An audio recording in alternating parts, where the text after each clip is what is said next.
Só um segundo. Muito bem, então é isso aí. Então vamos iniciar aí o bate-papo, né, sobre a questão da proposta decolonial.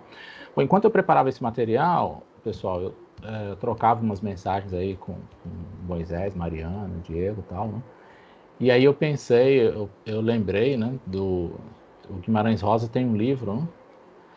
Moisés e o Diego, que é da literatura aí, não sei se já conhece, deve lembrar, A Terceira Margem do Rio, né? Em que ele fala de travessia, né? E aí ele fala em um momento lá que o cara está numa situação que ele vai viver o conhecimento e o encontro do ser humano consigo mesmo, né?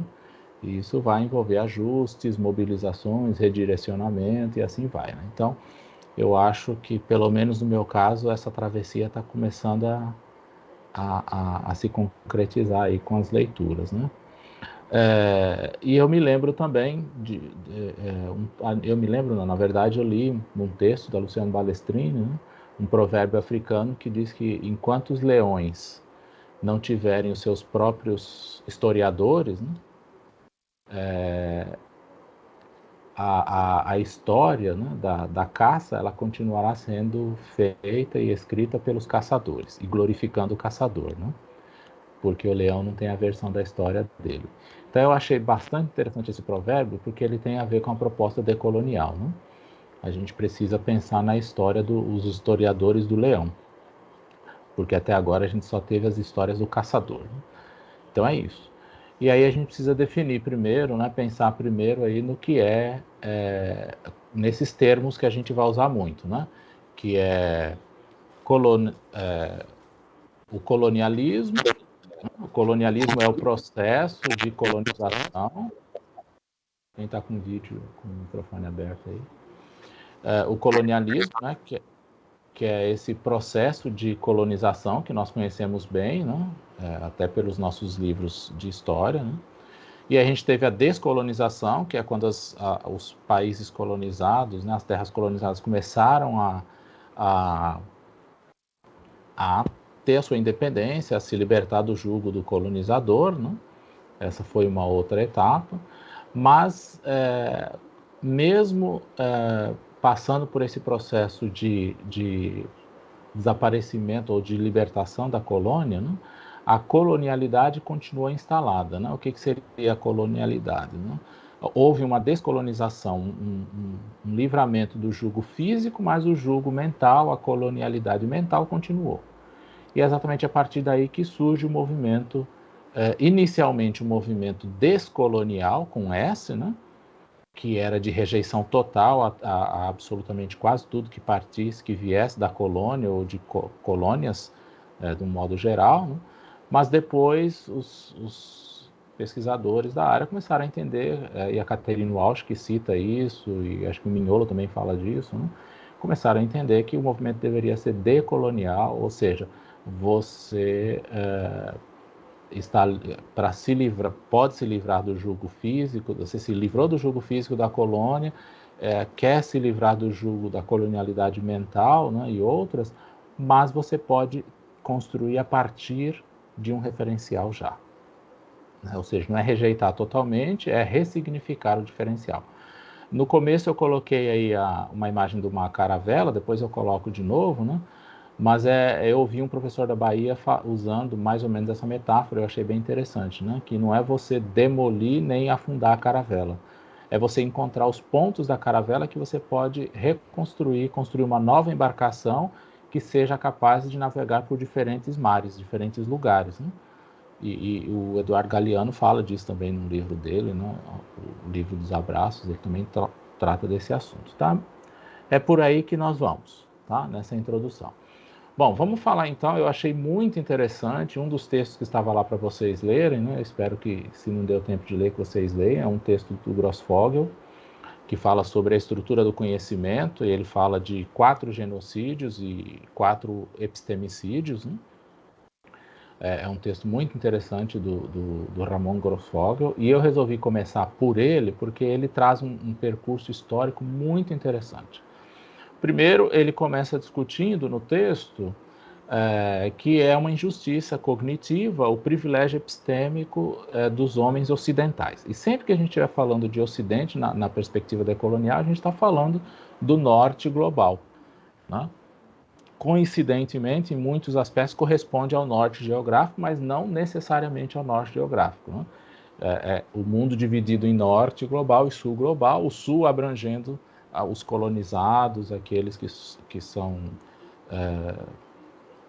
no mundo, né, em termos de desenvolvimento no mundo e economicamente no mundo, são minoritários, né, o povo, as nações minoritárias, mas não necessariamente geográfica, né? Um grande percentual corresponde ao sul global geográfico, mas há países como, por exemplo, a Índia, que não está no sul global, em sentido geográfico, e pertence a esse lugar, né? Então, a ideia o que Grossfogel começa a tratar é que ele entende como uma injustiça cognitiva esse privilégio epistêmico, esse privilégio de saber, de conhecimento do homem ocidental, do homem do norte do norte global, né? E aí ele vai falar que esse projeto faz parte de um projeto neoliberal, essa autoridade do conhecimento baseada nesse norte, nesse eurocentrismo, que é desenvolvido, que é trabalhado, que é mantido por mecanismos institucionais, o que ele chama de universidades, e ele vai dizer que o grande representante desse norte global em termos de conhecimento ou de saber são as universidades, só que ele chama de universidades ocidentalizadas. E daí ele começa a discutir que não somente as universidades que estão no eixo norte, que pertencem a esse polo eurocêntrico, mas mesmo as universidades que estão no sul, as nossas universidades, elas são ocidentalizadas, porque reverberam ou discutem essa proposta ocidental, essa maneira de pensar ocidental. Essa estrutura que é baseada em 5 países, ele diz no texto dele, né? França, Alemanha, Inglaterra, Estados Unidos e Itália. Então, o conhecimento, ele parte desses países para o mundo, né? E daí ele formula algumas perguntas interessantes. Como é possível que o pensamento de todas as disciplinas nas ciências humanas e sociais, ele seja baseado em tudo que é produzido somente por 5 países, ou por homens de 5 países, né? Que lógica tem isso? Já começa alguma pergunta para a gente pensar. E aí ele começa, como é possível que esses homens, esses 5 países, conseguiram alcançar esse privilégio epistêmico? E aí o conhecimento deles é considerado como um conhecimento superior, está acima dos demais, de todo o resto do mundo. Então, 5 países, do ponto de vista de conhecimento de epistemologia, dominam o resto do mundo, né? Como é que eles conseguiram esse monopólio? Por que todo o conhecimento que é produzido no mundo é baseado na experiência, na visão de mundo desses 5 países, desses homens desses 5 países. E notem que a gente vai usar bastante o termo homens, porque a proposta é falocêntrica mesmo, né? Ela é totalmente falocêntrica, eurocêntrica, norte-cêntrica e falocêntrica, né? E aí a outra pergunta é quando a gente vai estudar qualquer departamento de ciências sociais e ciências humanas no mundo inteiro, o cânone do pensamento ensinados nas universidades, ele é baseado na proposta desses 5 países, dos homens desses 5 países. Ele começa a perguntar aí, né? Como se o conhecimento deles fosse mágico e conseguisse resolver os problemas de toda a humanidade, né? E a universidade ocidentalizada, né, que reproduz esse pensamento, ela não pensa as suas experiências regionais, simplesmente absorve as teorias dos homens desses 5 países, desse norte global, essa proposta eurocêntrica, e tenta aplicar independente da localidade, da geografia, né? E esse privilégio epistêmico, esse conhecimento tido como superior, faz com que todos os outros sejam inferiores. Aí nós estamos falando de nós aqui. Tudo que a gente produz é inferior, né? O conhecimento do sul global, ele é inferior. E aí tem uma autora, Rabaca, que ela vai dizer que a gente passa a viver, então, um apartheid epistêmico, um apartheid de conhecimento, né? O conhecimento, ele não é divulgado, né? E para fundamentar essa discussão dele, o entendimento dessa história, ele começa lá com René Descartes, na famosa frase do René Descartes: penso, logo existo. E aí ele vai dizer que o objetivo de Descartes, o argumento do Descartes era um argumento tanto ontológico, quando ele usa o termo penso, quanto epistemológico, quando ele fala do existo. Do ponto de vista ontológico, o que Descartes propõe no trabalho dele é que o homem, ao conseguir pensar, e aí o Descartes está falando do homem europeu, né? A proposta europeia, já na época dele, 1500 e pouco, ele está pensando que esse homem que pensa, ele consegue pensar para além de Deus. Ele não precisa mais de Deus, ele não precisa ter mais a visão de Deus. Ele já tem essa capacidade de pensar por si só.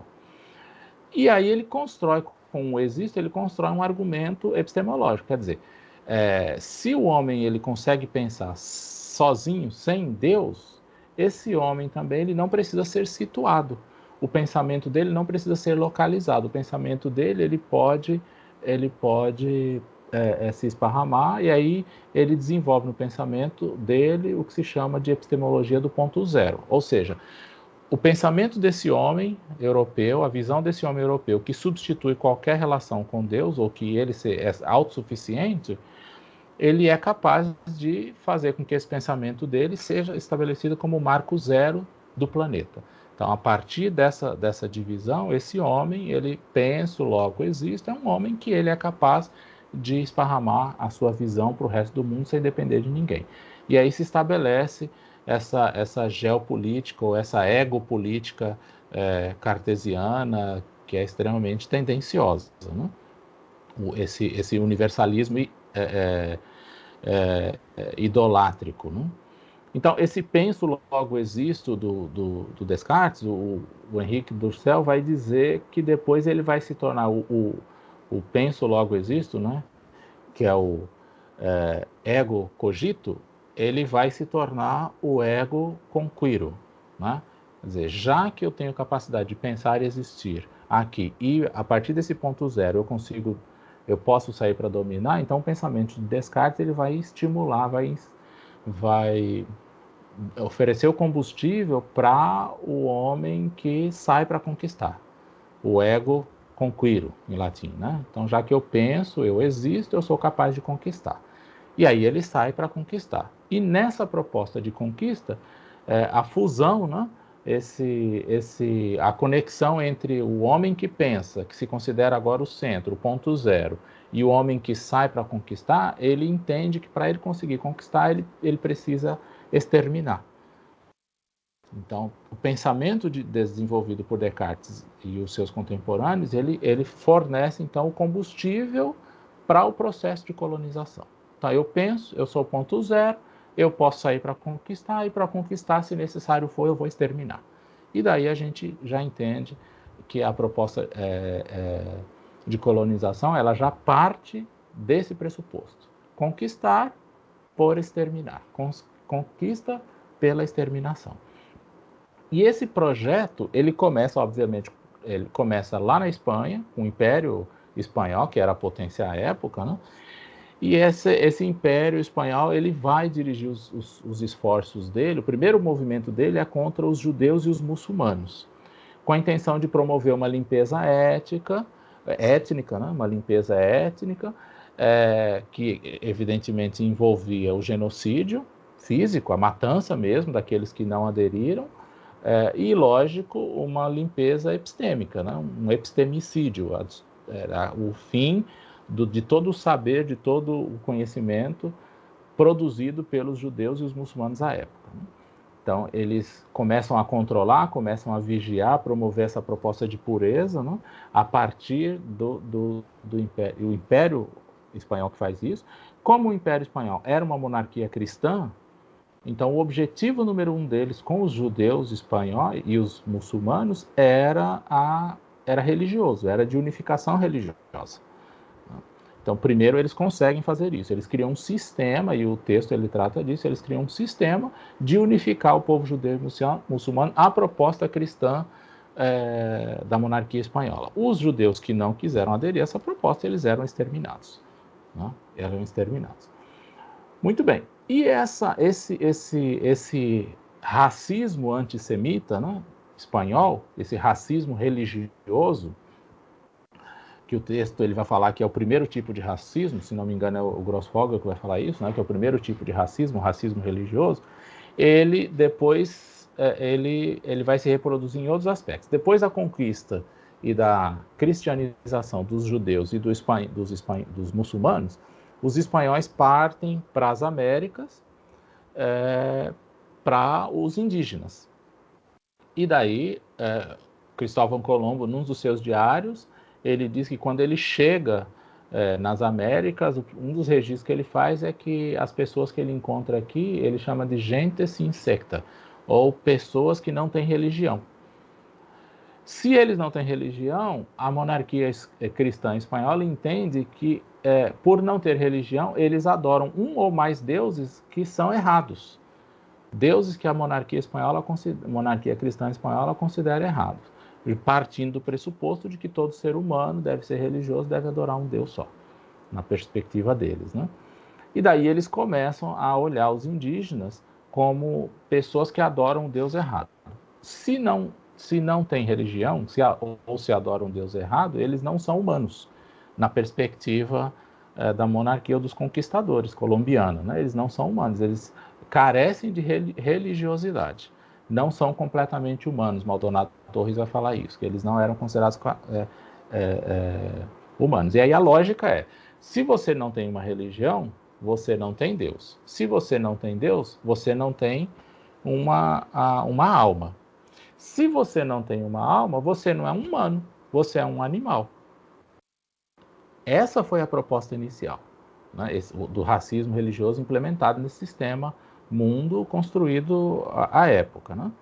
Bom, então a discussão começou aí, né? Se os índios, que eles chamavam de índios, né? Se os indígenas, eles tinham ou não uma alma. Se eles não tivessem, eles eram um animal. Se eles tivessem uma alma, eles eram considerados como bárbaros e deveriam ser cristianizados. Aí tem um detalhe interessante, pessoal. Ó. Se eles tivessem uma alma e sendo bárbaros, precisando ser civilizados e cristianizados, os conquistadores, os espanhóis, não podiam escravizá-los. Já que eles tinham uma alma, eles não eram animais, eles eram humanos. Então eles não podiam ser escravizados aos olhos de Deus. E esse debate continuou até o julgamento de Valladolid, que é uma cidade da Espanha, em 1552. A monarquia imperialista cristã espanhola, após reunião com diferentes clérigos, concluiu que os indígenas, que eles chamavam de índios, tinham uma alma, mas que eles eram bárbaros e precisavam ser civilizados.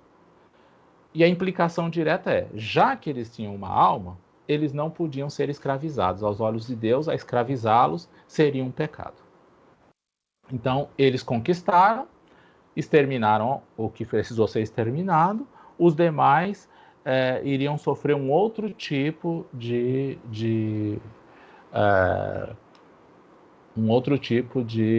relação com a colônia, que não seria a de escravo, porque eles tinham uma alma.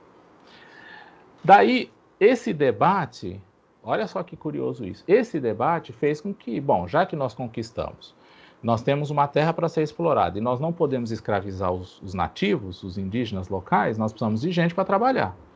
E daí eles foram para o continente africano.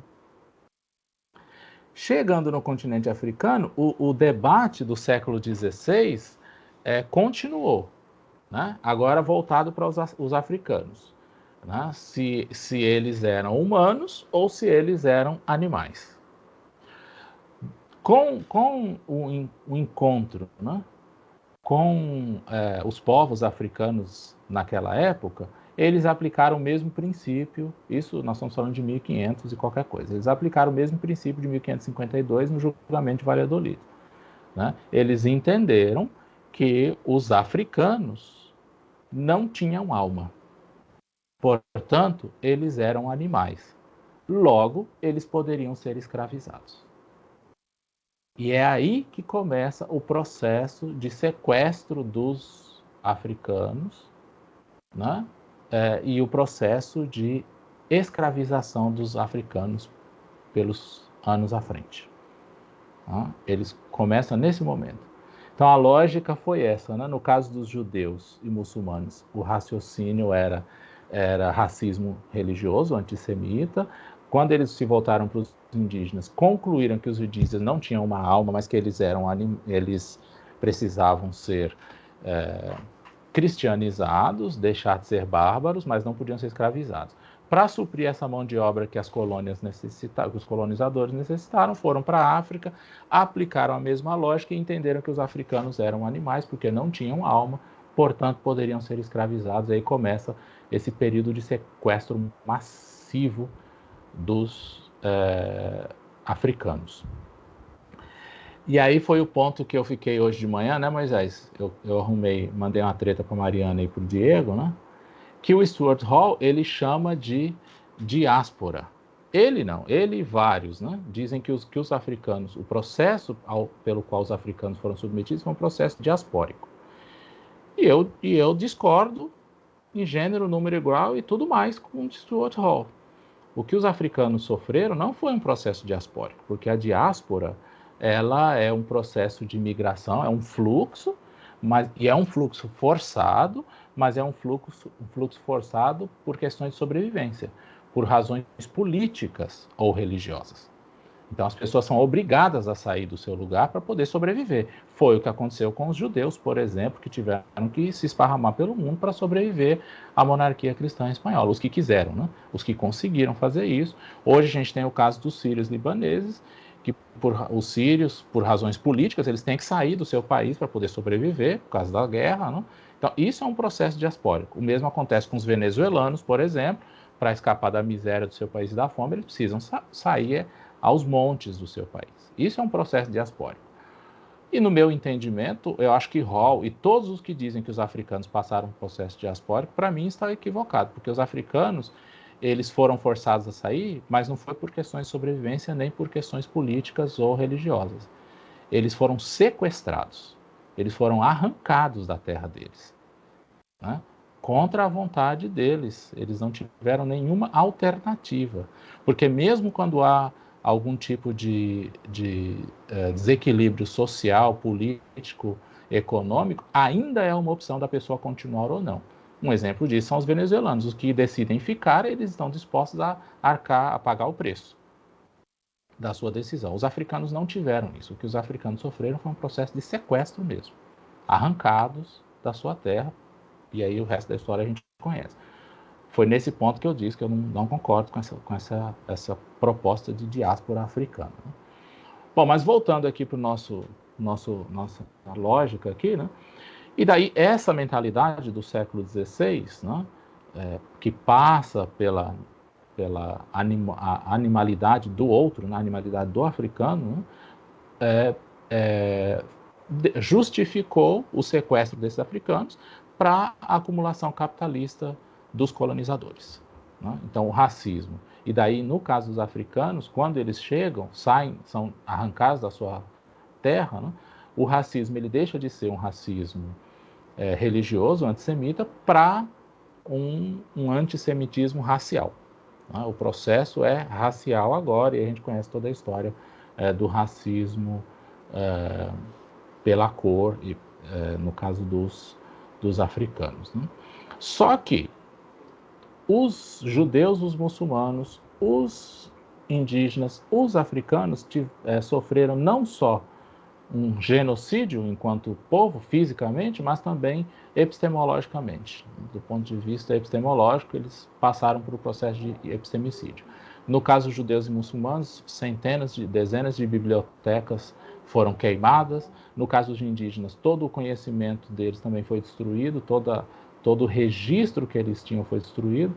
No caso dos africanos, eles eram impedidos de pensar, quando chegavam nas colônias, impedidos de pensar, de produzir qualquer tipo de conhecimento, fosse ele popular ou não, quando chegavam nas colônias. Então, sofreram também o que eles vão chamar de epistemicídio. E a mesma história se repete com as mulheres, né? Na Idade Média, elas eram consideradas como bruxas, porque elas tinham conhecimento, elas lideravam, e elas então, passaram por esse processo de genocídio também. A diferença na questão do epistemicídio, do conhecimento das mulheres, é que como elas não tinham livros, o que queimava era o corpo delas, né? Já que a transmissão de conhecimento era via oral, era pela tradição oral. Né? Então, a única forma de silenciar, de acabar com o conhecimento, era matando a mulher. E, para justificar, eles consideravam essas mulheres como bruxas, e a gente conhece mais ou menos essa parte da história. Então, toda essa conversa começa lá com o pensamento, com a lógica do pensamento de Descartes. Né? E daí o Maldonado Torres e outros vão dizer que as universidades elas absorvem, elas internalizam essas estruturas, essa maneira de pensar, né? Eurocêntrica, centrada no cânone de alguns homens, né? Alguns poucos países, alguns poucos homens. Beleza? Bom, algum comentário, alguma pergunta? Eu vou interromper no ponto de que eu vou trocar o assunto, né? Aí, se vocês tiverem algum comentário, alguma pergunta, alguma crítica, sei lá. Vamos lá, gente. Não pode pensar muito, não. Segue o jogo. Segue o jogo? Segue o jogo? Então, vamos lá. Bom, até esse momento, século XVII, quem mandava na coisa, do ponto de vista epistemológico, era a monarquia espanhola. Aí nós tivemos a Guerra dos 30 Anos, século XVII, os holandeses acabam com os espanhóis e tiram da mão deles o privilégio epistêmico. Ou seja, o controle do conhecimento, ele sai da Espanha e de Portugal, os grandes colonizadores, e há um movimento para o norte da Espanha, controlado pela Holanda, Alemanha, França, Itália e o Reino Unido. Então, esses países passam a controlar, né, o conhecimento. Então, o movimento português-espanhol, que era baseado em universidades cristãs e teológicas, ele passa a ser agora controlado por universidades seculares, kantianas e Humboldtianas. Kantianas porque a proposta de Kant é para você sair de uma visão teológica e passar para uma visão da racionalidade. Só que a visão da racionalidade proposta por Kant e Humboldt era uma visão de um projeto eurocêntrico, cujo conhecimento deveria se centrar nesses países agora do norte da Itália, do norte da Europa, e quem não era considerado racional do ponto de vista da proposta da racionalidade kantiana, eles eram epistemologicamente excluídos da universidade. E é a partir dessa proposta de Kant, dessa estrutura desenvolvida por Kant e Humboldt, que se cria, que se estabelece essa parte norte da Europa, né, como o eixo do conhecimento, o eixo do saber. O cânone é fundado. Né? E aí a gente entende, pessoal, por que hoje em dia as universidades portuguesas e espanholas elas não têm o mesmo prestígio que as universidades mais do norte da Espanha. Porque a Guerra dos 30 Anos tirou a epistemologia da mão deles, o controle da epistemologia da mão deles, embora eles estejam geograficamente na Europa, né? E foi então a partir do século XVII, final do XVII, para o começo do XVIII, que a França, a Alemanha, Inglaterra, Itália e Estados Unidos, lá no norte também, do outro lado do oceano, começaram a monopolizar o cânone ou o conhecimento produzido nas universidades. E é daí que os pensadores latino-americanos decoloniais passam a chamar as universidades de universidades ocidentalizadas, embora elas estejam aqui no sul global.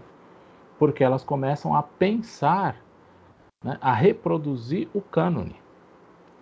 Ou seja, todo o conhecimento mundial ele está centrado nesse ponto zero, nesse marco zero. Esse marco zero são homens brancos, europeus ou americanos muito poucos. Nós temos, assim, do ponto de vista, pensando nas ciências sociais humanas, são muito poucos americanos que merecem destaque, até porque os americanos que eram capazes de pensar a sociedade, eles eram apagados, né? Quando eu estava lendo esses textos, eu fui fazendo algumas outras pesquisas, eu descobri um americano chamado, não sei o que, W.E.B. Du Bois. Um negro americano, O cara foi o primeiro negro a ter um doutorado, a conseguir um doutorado em Harvard. O cara era blaster, as ideias do cara extremamente geniais. E quando o cara ele conseguiu chegar nesse espaço de Harvard, ele foi para a Europa para fazer estudos pós-doutorais. E ele estudou com Max Weber e outros.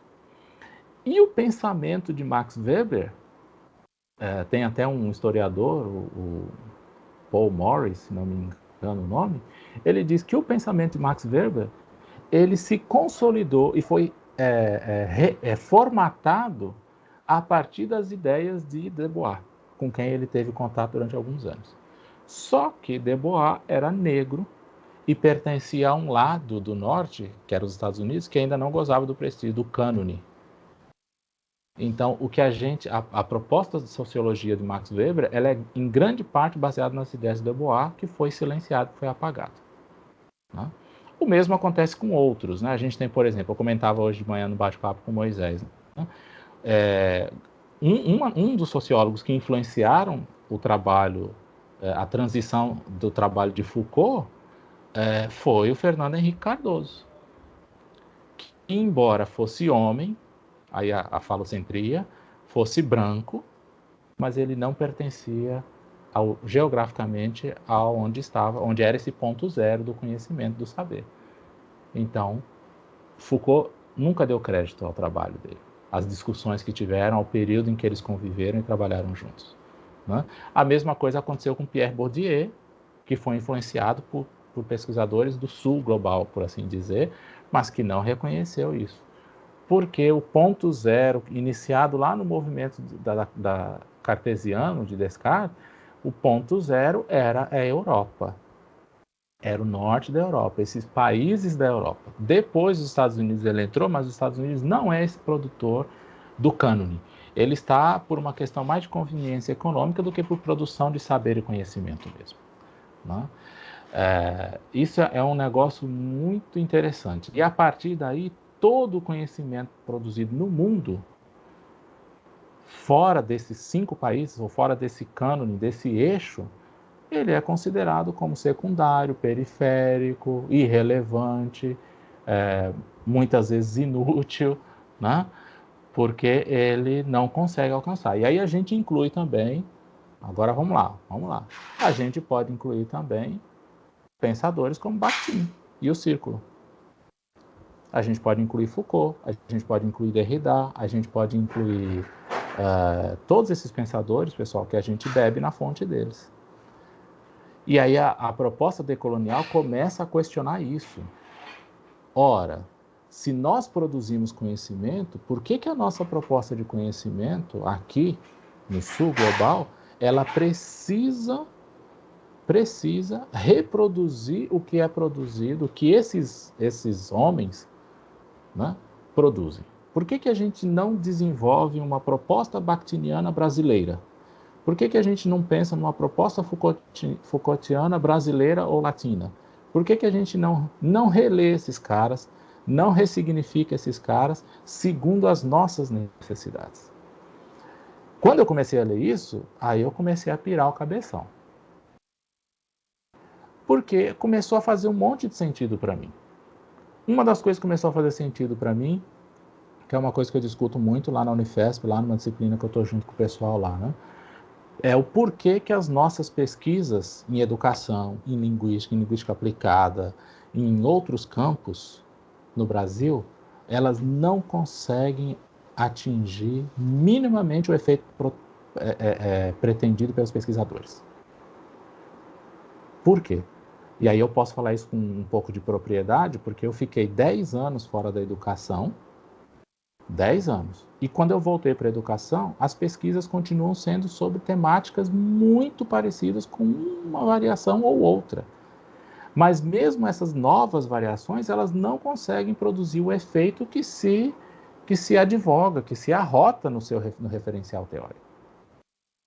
E aí começou a fazer algum sentido para mim, é lógico. A gente pega pesquisadores do cânone, pega a pesquisa deles do ponto de vista teórico e metodológico praticamente na íntegra, e aplica aqui, num outro cenário, com uma outra mentalidade, com uma outra cultura, uma outra história, uma outra ecopolítica. Aí, para mim, começou a fazer sentido. Por que 1 milhão de pesquisas com Bakhtin não surtem o efeito que deveriam surtir? E quando alguma pesquisa com Bakhtin reverbera, que é a pesquisa dos genes exclusivos, ela é totalmente distorcida do que Bakhtin realmente disse no trabalho dele.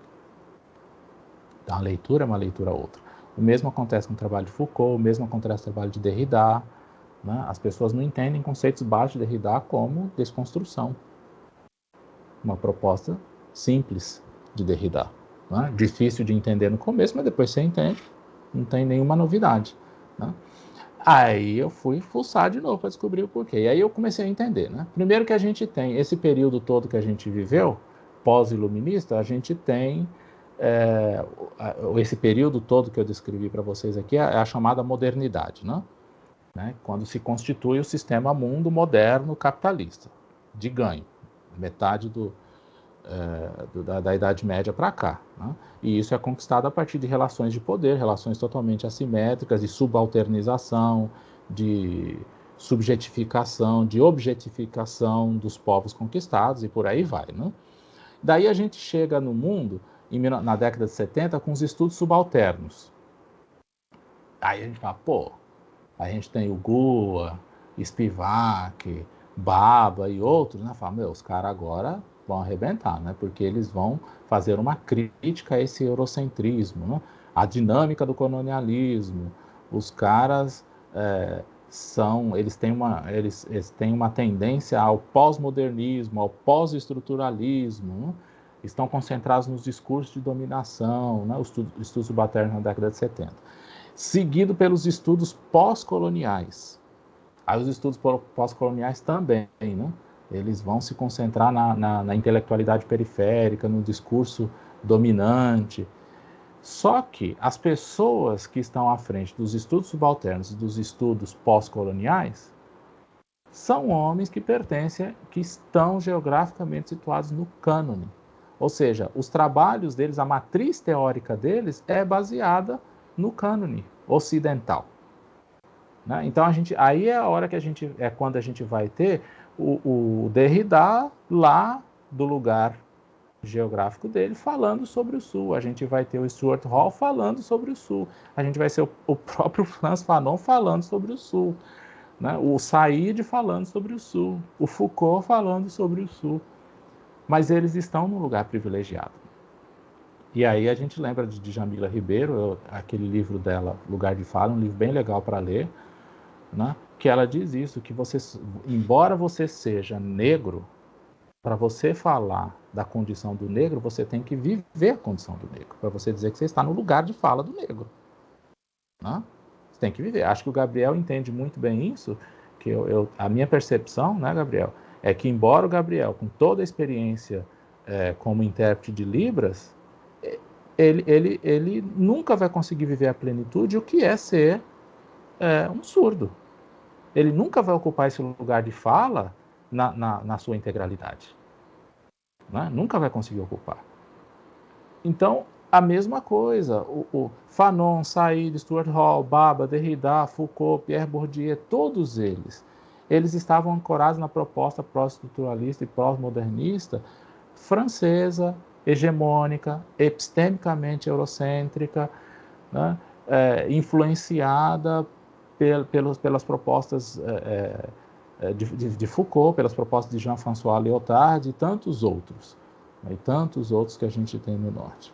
E daí tem uma citação legal do Sérgio Costa, já estou indo para os finalmente, pessoal, que ele diz, né, que ainda que remeta vagamente a um lugar geográfico, expressa mais propriamente uma fronteira cultural e definidora de sentido entre nós e eles, né? Aí ele diz, em oposição, nós e si mesmo, ele vai dizer assim, que eles continuam nas pesquisas dele, produzindo uma caricatura do que é esse lugar nosso. Porque eles não estão aqui no Sul. Eles não conhecem a nossa realidade. É o caso que eu citei do Gabriel. Por mais especialista que ele seja na língua dos sinais, ele nunca vai estar no lugar do outro. Né? Aí o Frantz Fanon tem uma frase, uma sacada que ele fala, quando ele fala sobre a epidermização do saber. né? O saber, de fato, ele é vivido na integralidade, ele produz mudanças significativas quando ele está na sua pele, na epiderme. O François Fanon, naquele livro A Pele Negra, ele fala isso. Então, pessoal, a proposta decolonial, que é fundada pelos latinos, e olha que legal, ela foi fundada por um grupo de latinos que vivia nos Estados Unidos, mas ela morreu logo em seguida. Por quê? Porque os caras perceberam que eles eram latinos, estavam propondo a decolonialidade, mas eles estavam nos Estados Unidos falando sobre as pesquisas deles eram regionalizadas lá. Os subalternos também, a proposta subalterna também foi perdendo força, porque o próprio referencial teórico subalterno era Foucault, Derrida, era Gramsci. O termo subalterno foi cunhado por Gramsci. Né? Vinha da proposta marxista de Gramsci. Então, os subalternos entenderam que as epistemologias deles traíam o objetivo do trabalho deles. Aí, por isso que caiu, não avançou.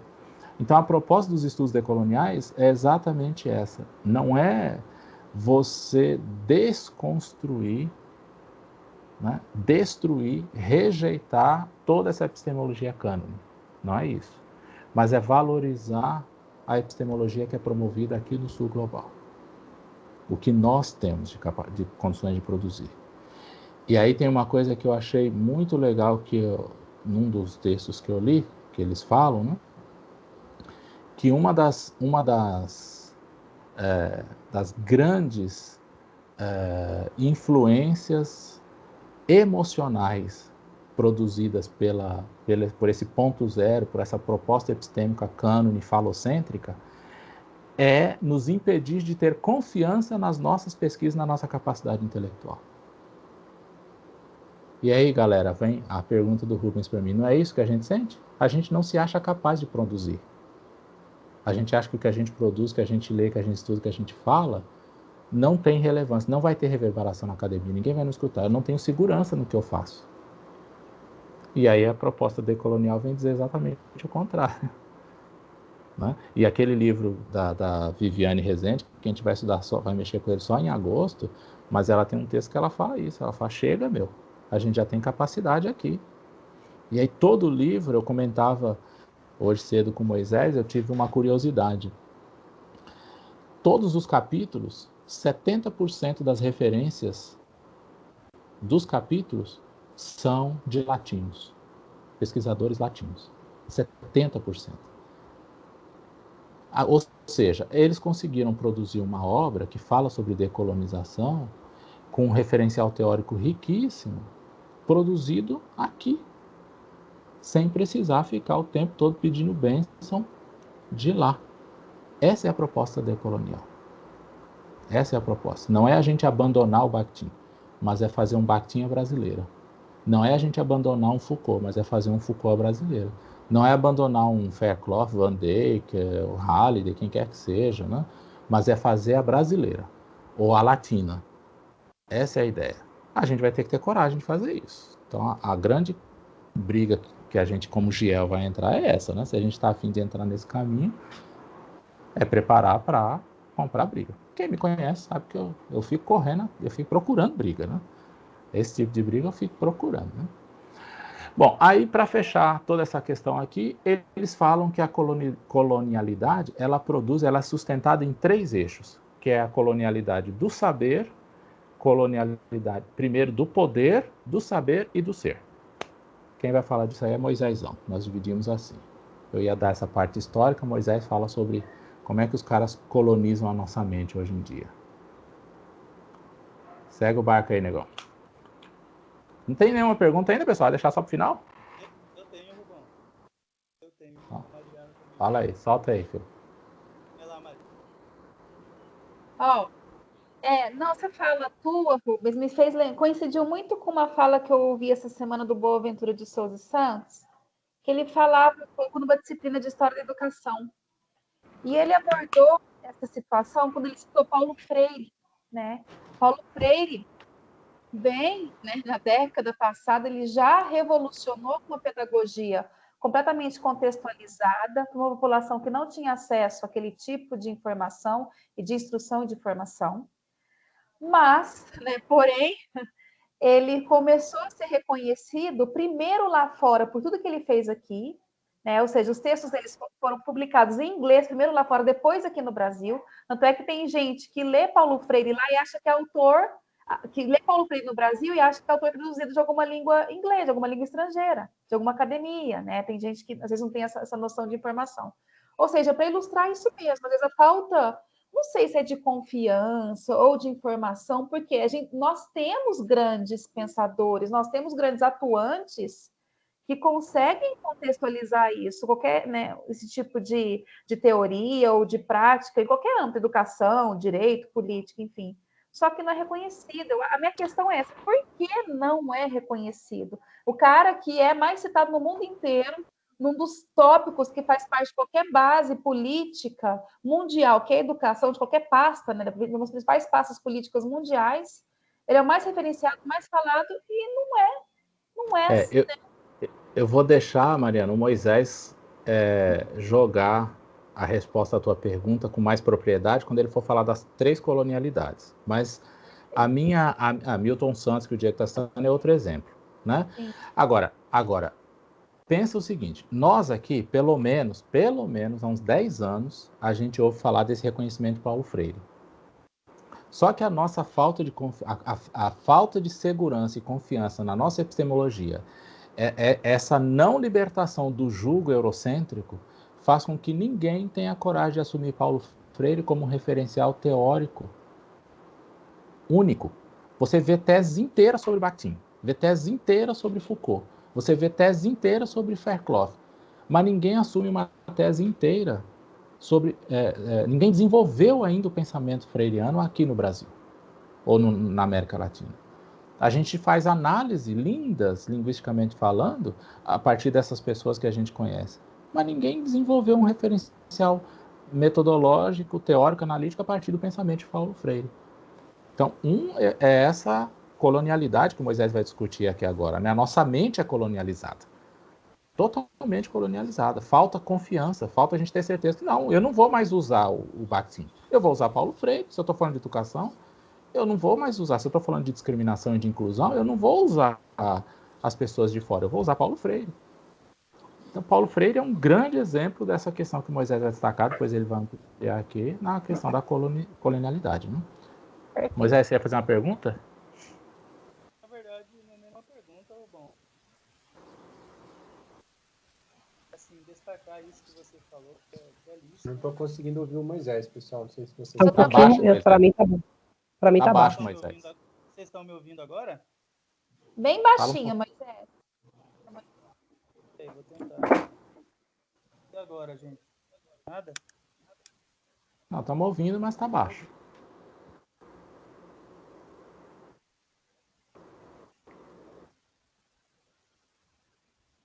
Pode falar, negão.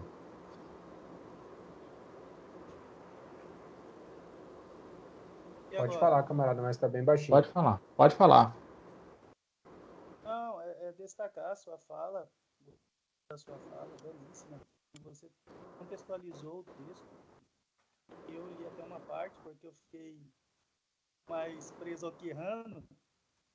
Cheguei até uma página 15, por aí. O texto trouxe uma reflexão importante, né, para esse início de conversa, a destacar. E também, eu fiquei impressionado nesse texto, Rubão, camaradas, e essa percepção de que 5 países, e o Grossfogel, em determinado momento, numa entrevista, ele fala que 5 autores se tornam as referências praticamente de todas as ciências sociais, né? No campo da história, da filosofia, da geografia, da linguagem, né? Então, como a questão maior é como esse saber se torna tão universal assim, que sobrepõe a todos os outros intelectuais que surgem no mundo e que surgiram no mundo, né? Então, a pergunta é essa: como esse saber se torna tão universal? E aí já remetendo a outra pergunta, que é para todos nós pensarmos, na verdade.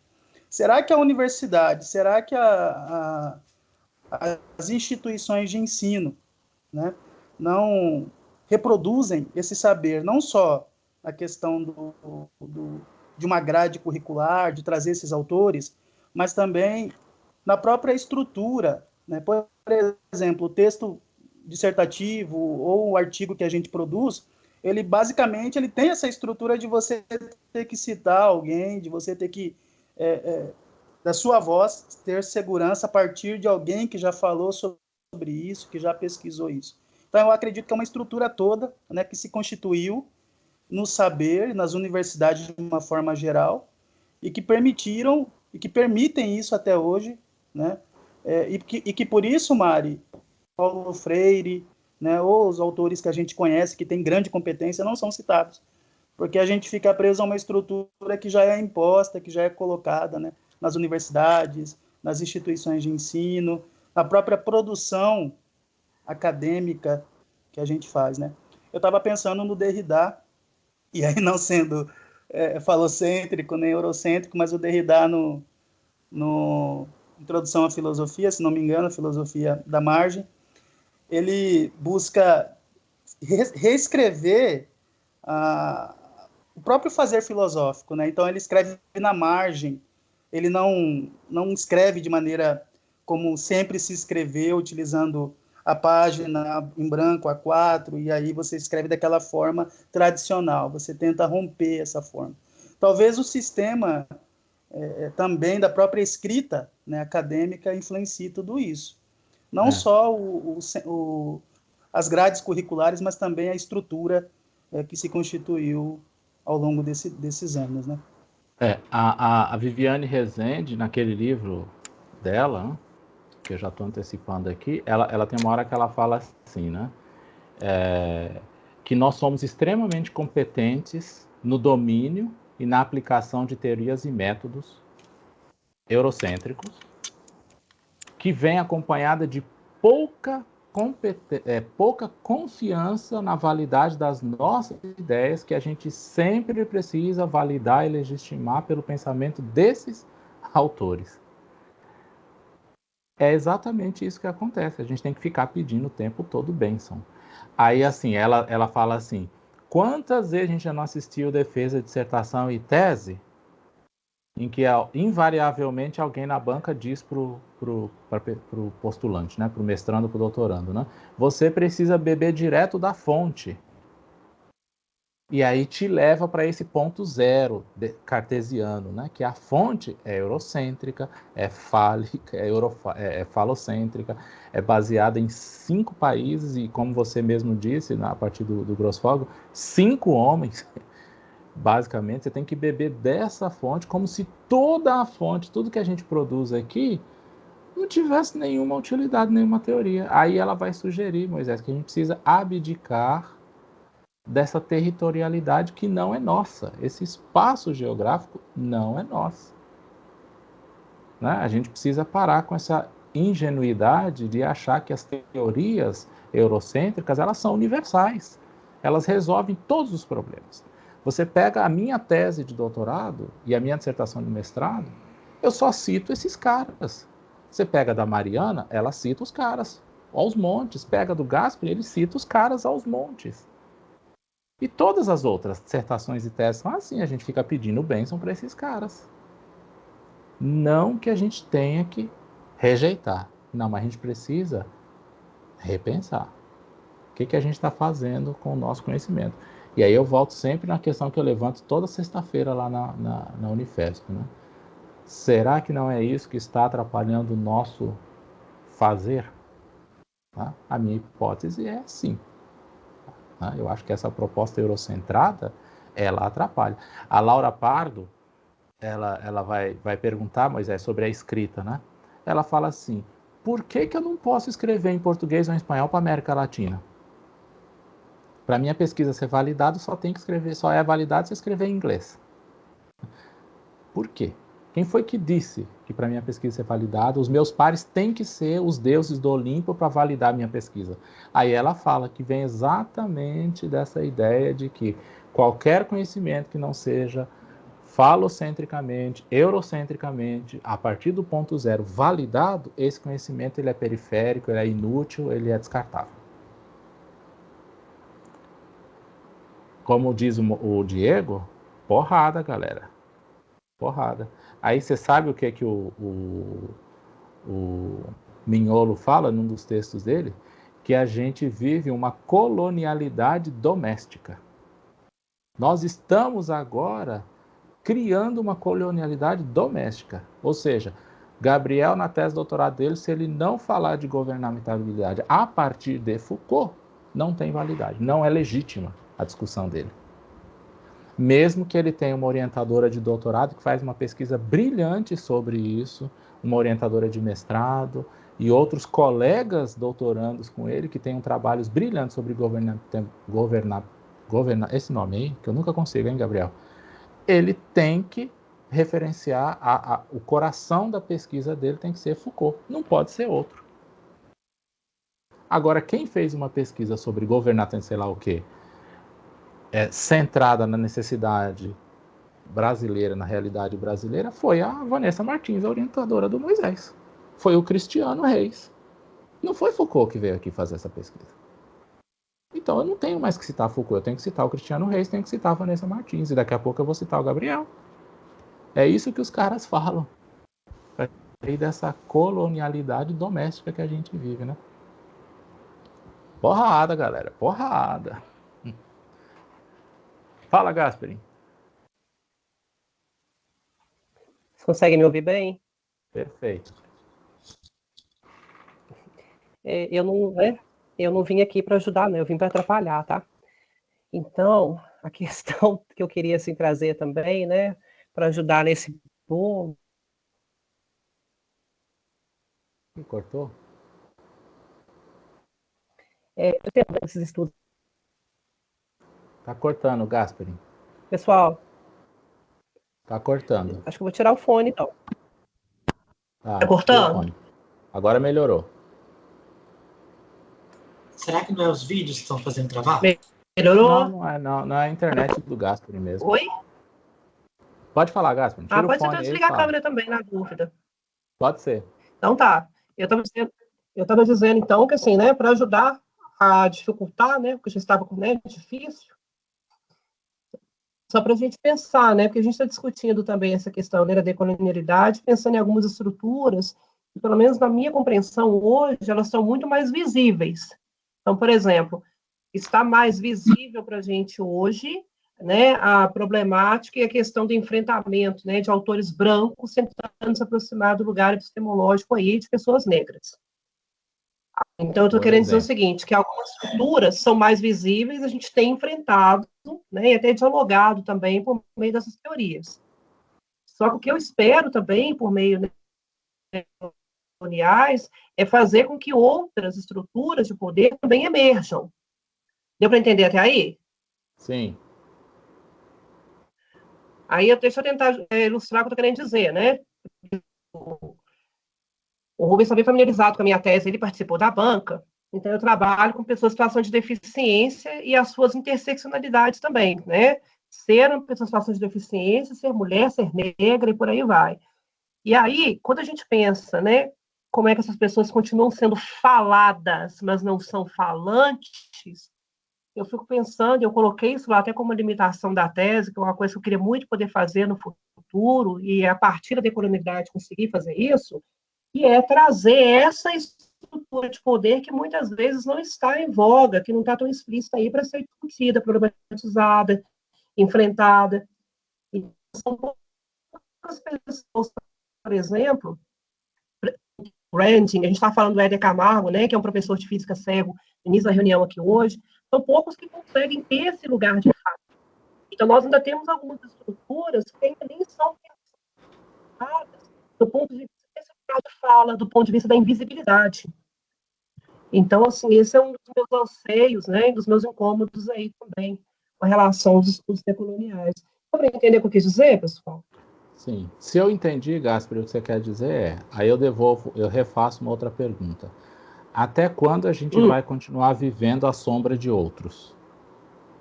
Em algum momento a gente tem que... Sim, e ainda não percebemos.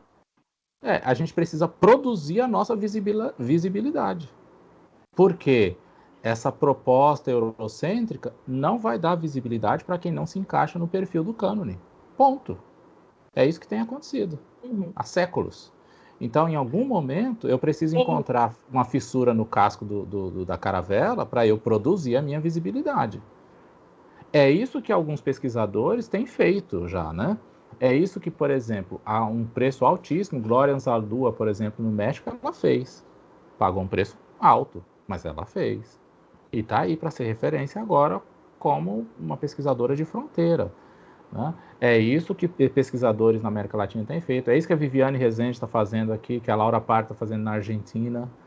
Né? É isso que esse monte de lives que a gente tem visto aí sobre o movimento negro estão fazendo também nessa pandemia. Eles estão produzindo visibilidade. Agora a gente precisa produzir visibilidade a partir do nosso referencial epistemológico. Essa é a proposta decolonial. É ousadíssima. É ousadíssima. Muito, muito. É ousadíssimo, mas a pergunta que sempre vai ficar no ar é até quando nós vamos continuar sustentando a colonialidade doméstica? Já que nós temos o poder de dizer, chega, agora eu vou partir para uma outra matriz epistemológica, e a matriz eurocêntrica e falocêntrica, ela vai servir de uma das referências, mas não a referência. Né? Que é isso, né? E assim, por exemplo, hoje em dia, Gasparin, hoje em dia, Gasparin, só concluindo meu raciocínio. Hoje em dia, se nós vamos falar de inclusão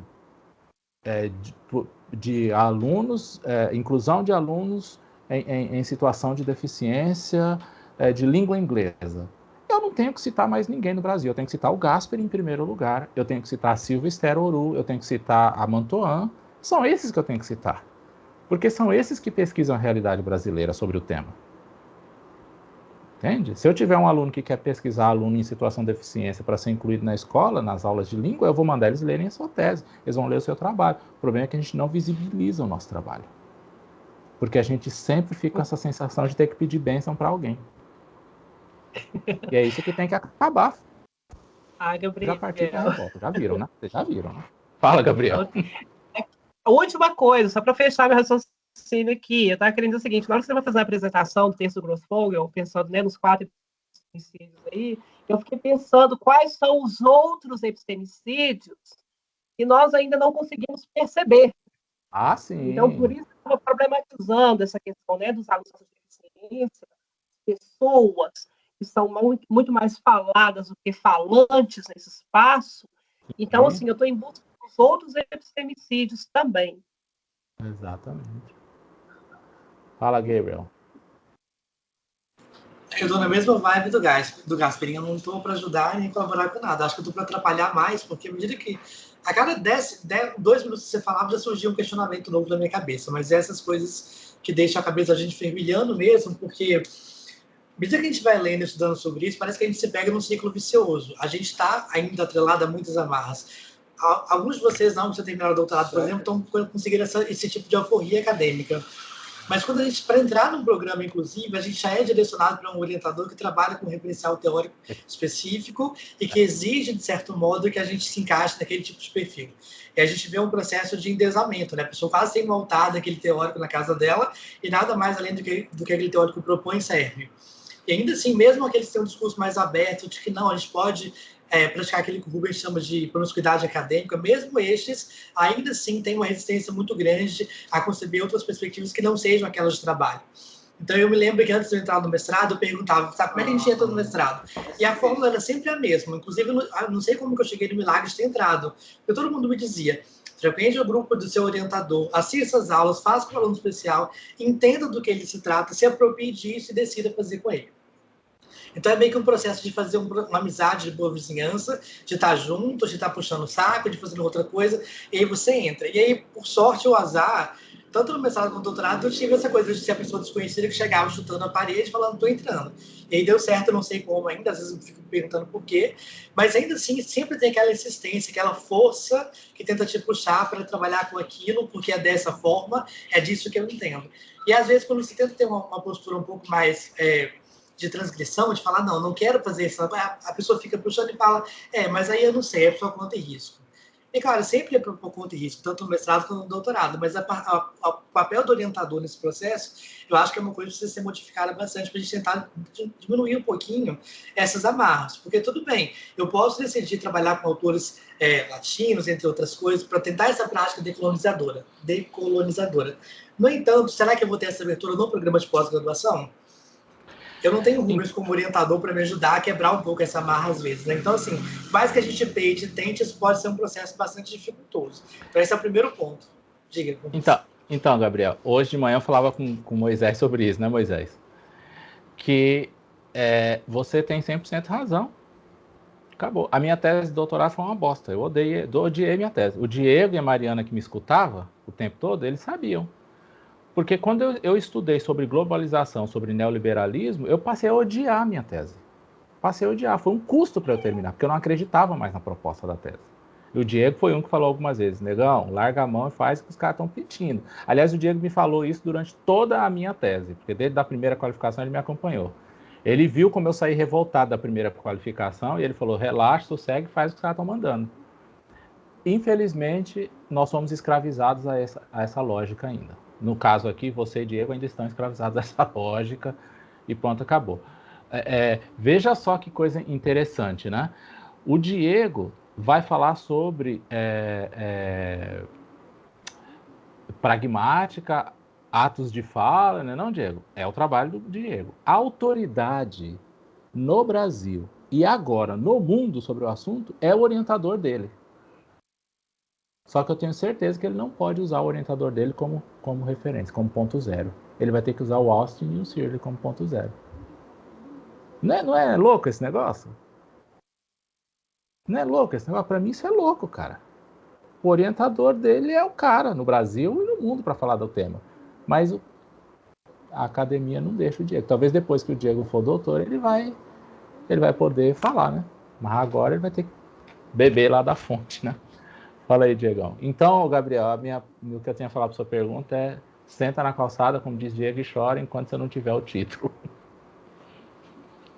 Então, só para continuar, estou curioso também para saber o que vem do Moses aí. Eu espero que ele venha para responder tudo, né, pessoal? Mas eu vou aí na toada, eu vou seguir as epistemes forjadas pelos nossos companheiros, Gasper e Gabriel, e vim para polemizar também, não vim necessariamente para... Quem vai acalmar vai ser o Moisés. Moisés vai acalmar. Eu estou junto com o Gabriel, estou no DOC, estou trabalhando, coisa aí que a Mari já passou, né? O bom também. Então, assim, eu não estou dando conta de acompanhar os textos, né? Assisti os videozinhos, fiz aquela leitura panorâmica dos textos, então realmente eu não tenho sedimento algum. É a primeira vez que eu tenho contato com essa... Tem visita na sala agora, tá? Dá licença aí, viu? Porque essa gata é assim, ela acha que ela manda na minha mesa. Então, eu vou jogar algumas questões, queria saber a opinião de vocês. A primeira, assim, e talvez seja de uma mente colonizada, a partir da fala do Rubão, talvez seja uma defesa do Mano Bach. Tá vendo, né? como ela manda aqui? Faz a defesa aí do Mano Bach. Talvez seja uma defesa, mas assim, quando a gente estuda a teoria bakhtiniana, a gente vê que o pensamento dele foi dissonante do pensamento saussuriano de toda a linguística, a ciência que nascia naquele período, né? A linguística moderna que a gente conhece, que é o nosso fundamento, né? Isso ocorreu, na visão de alguns historiadores, justamente porque ele era um pensador à margem. Não só à margem do Ocidente, porque o que era o Ocidente naquele momento era a França, né? Todo o pensamento vinha dali. Em especial nas ciências humanas, na antropologia, na psicologia que surgia e tal. Mas também porque ele estava à margem da própria realidade russa. Tanto é que, vocês sabem, ele foi perseguido, ficou como imigrante no Cazaquistão, adoeceu por ali. Alguns historiadores afirmam que essa perseguição ocorreu pelo fato dele ser cristão e tudo mais. Então, na leitura de muitos bakhtinianos, ele pensa diferente, justamente porque ele estava à margem, isolado do próprio pensamento ocidental. Então, ele teve uma autonomia cognitiva que o nosso querido Saussure não teve. Porque o Saussure estava completamente tomado pela onda positivista, né? Quando a gente estuda o determinismo científico do século XIX, que se revela, né, Moisés, até nas escolas literárias, como naturalismo, a gente vê que não tinha como Saussure pensar de outra forma que não fosse aquela. Ele estava tomado, né, pela onda positivista. E fica aí, Rubão, até, quem sabe, uma ideia para a gente escrever à frente, né? Talvez o surgimento da teoria dialógica de Bakhtin e do círculo seja uma semente dessa postura decolonial. No norte mesmo, entendeu? Em margens do próprio norte. Literalmente margem mesmo, né? Então, Diego. A Rússia está bem mais no Oriente do que no Ocidente, sobretudo naquele... o Bakhtin é contemporâneo da Revolução Russa, né? A gente sabe que a Rússia era completamente agrária até a Revolução de 17, né? E tanto é que o czar é morto, as suas filhas todas são mortas também, enfim, e é a partir dali que começa a Revolução do Proletário. Mas assim, Rubão, eu posso fazer um pacote aqui, e aí eu passo para os relatores, para Vossa Excelência. Não, e aí a gente começa a falar, Vossa Excelência é vagabundo, Vossa Excelência, a galera manda Vossa Excelência. Só ia falar uma frase. O que você disse no final aqui, né, quando você falou sobre talvez Bakhtin seja a semente da teoria dialógica lá no norte, que conversa com a teoria decolonial. Isso é uma leitura brasileira de Bakhtin. Sim. Então a ideia não é rejeitar ninguém, é reler o cara, é reconversar, conversar de novo com o cara. Essa é a ideia. Tá. Então, a partir dessa pegada brasileira, eu faço uma questão aqui. A partir dessa liberdade, ou dessa pseudo-liberdade, algumas crises se apresentam. Todo mundo que faz pós-graduação, o pessoal fala para ler, é uma coisa que eu nunca terminei de fazer, leia A Estrutura das Revoluções Científicas, do Thomas Kuhn, para você aprender o que é ciência. Aí, a partir de lá, você vai saber o que você está fazendo. Felizmente, eu nunca terminei de ler. Então, eu fiquei pensando assim, a partir dessa realidade decolonial, como a Viviane está praticando lá na UNB, a professora Viviane, crise se apresenta. Porque para o Thomas Kuhn, por exemplo, que o teórico que o Rubão trabalhou na tese bate, né, relê a teoria do Thomas Kuhn, mas fiquemos com o Thomas Kuhn aqui. Para ele, a ciência se estabelece em crises, portanto, essa realidade decolonial, por mais autoral e original que seja, ela vai também se construir cientificamente por meio dessas crises, certo? Isso significa quem que vai legitimar essa ciência nova que surge aí? Se a gente usar os modelos e paradigmas ocidentais, a própria ciência vai ter que bater. A ciência do Turquemenistão, do Azerbaijão, a ciência francesa, a ciência argentina, a ciência de todos os lugares da Terra. Então, é só para conversar que talvez esse equilíbrio seja muito mais para viver não em harmonia, mas viver no mesmo patamar do que realmente suprimir completamente essa realidade outra, que é a realidade colonizadora, né? Porque a ciência se dá nessa estratégia. Aí eu lembrei de um exemplo agora, já estou delongando, mas eu queria ser mais pragmático, mas eu não consigo, né? Um exemplo da questão, olha só, vacina Covid-19, a gente ouve pouco sobre isso, né? Mas eu acho que vocês viram a notícia de uma pesquisa científica da Universidade Federal de Santa Catarina, muito interessantíssima. Eu sempre fiquei curioso, como é que as crianças são assintomáticas, por que a criançada não morre? E eu, como bom cristão, aleluia, graças a Deus, Deus é bom. Louvado seja o nome do Eterno, né? Mas olha só, a ciência já estabilizou minha fé, porque cientistas lá de Santa Catarina lançaram a seguinte hipótese. E se alguma vacina que as crianças tomam está protegendo essas crianças? E eles fizeram testes com a tríplice viral, que é aquela BCG que deixa a marquinha no nosso braço. E aí eles usaram 400 pessoas voluntárias e estão fazendo a mesma pegada que estão fazendo com a Coronavac, com a de Oxford, com todas essas aí. E acabou que 50% das pessoas não contraem Covid e acho que quase 70% não têm a versão grave, hospitalar da doença. Muito semelhante à conquista dessas vacinas. Ou seja, há uma hipótese forte de que as crianças não estão pegando porque as crianças do mundo são imunizadas com a tríplice viral. Muito louco, né? Eu acho assim. Aí você vê a materialidade da ciência acontecendo. E aí a pesquisa está rolando, e aí você vê assim, geopoliticamente, o que isso significa. O Brasil, que está de escanteio, talvez porque tem um retardado, né, gerindo o nosso país, a gente poderia sofrer uma revolução. A gente tem um genocida e epistemicida, né? Conjugados na mesma figura. Né? Mas, apesar disso, essa ciência decolonial, como o Rubens está explicando, pode revolucionar geopoliticamente, porque a gente já tem todo o insumo, né, de produção dessa vacina no país, e a gente poderia começar na semana que vem a vacinar todo mundo e manda a tríplice viral. Todo mundo já tomou BCG, ninguém vai morrer mesmo, não precisa passar pela Anvisa novamente, e por aí vai. Então, esse seria um exemplo, mas esse exemplo está sendo avaliado por essa ordem científica mundial.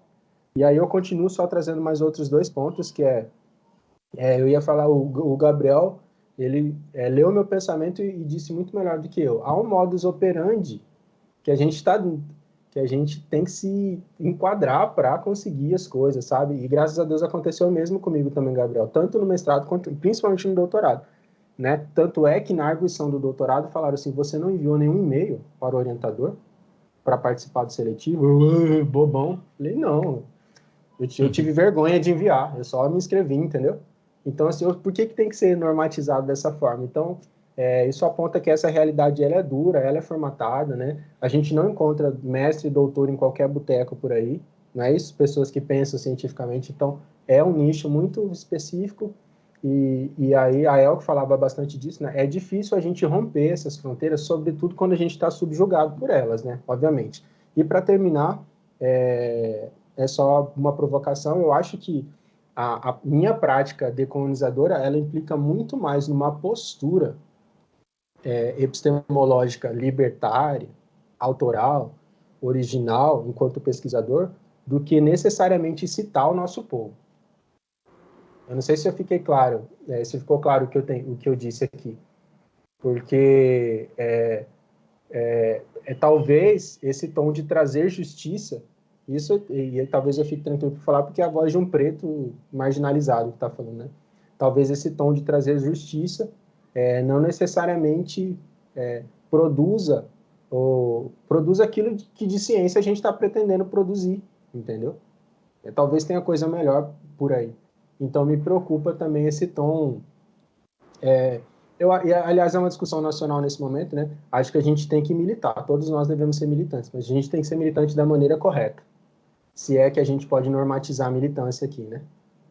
Eu não sei se eu estou claro, se eu estou viajando, mas eu acho que se, enquanto pesquisador, eu for produzir ciência na obrigação de citar referenciais ditos já, o Freire, por exemplo, e tudo mais, talvez isso implique numa nova colonização dentro da decolonização, entendeu?